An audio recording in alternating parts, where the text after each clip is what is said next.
What do you think is the biggest problem created by homeless people in Ward 1, and what needs to be done to correct it?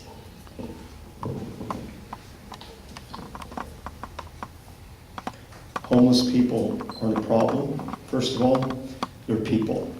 And Mike knows a lot about this too, so I mean, I think we're gonna agree on a lot of this stuff. And I know his heart's definitely on this issue as well, but as he's already said, they're homeless for a myriad of reasons, ranging from mental illness to being Vietnam vets to not having affordable housing. As an economist, having a graduate degree in economics, having done people's wealth management, I can tell you that there are a lot of people that are just 2 or 3 paychecks away from being homeless themselves. So our response to them needs to be a response that has a lot of humanity and offers a lot of dignity. We have Path of Life Ministries, and on that I am going to congratulate Mr. Gardner for his willingness to kind of take the lead on that and help provide more services in that area. But homeless people aren't a problem.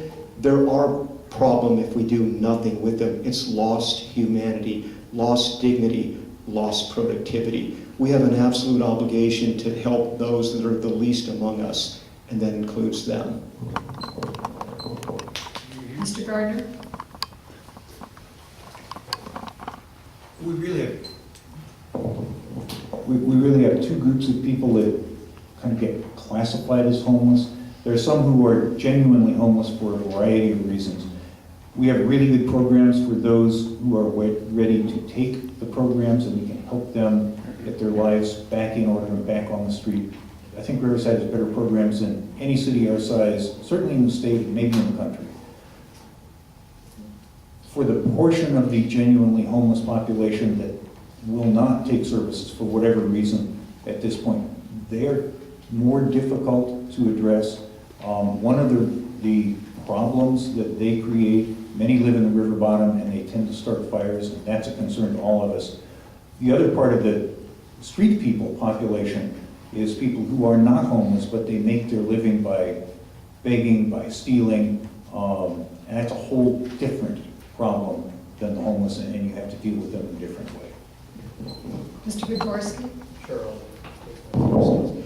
In addition to the groups that Mr. Gardner mentioned, there are also a lot of foster youth that have been aged out of the system. Now, there are more services to help them now, but previously in years past there weren't. But even so, a lot of these students that age out of the system have a high degree of homelessness, so we need to do more to help them.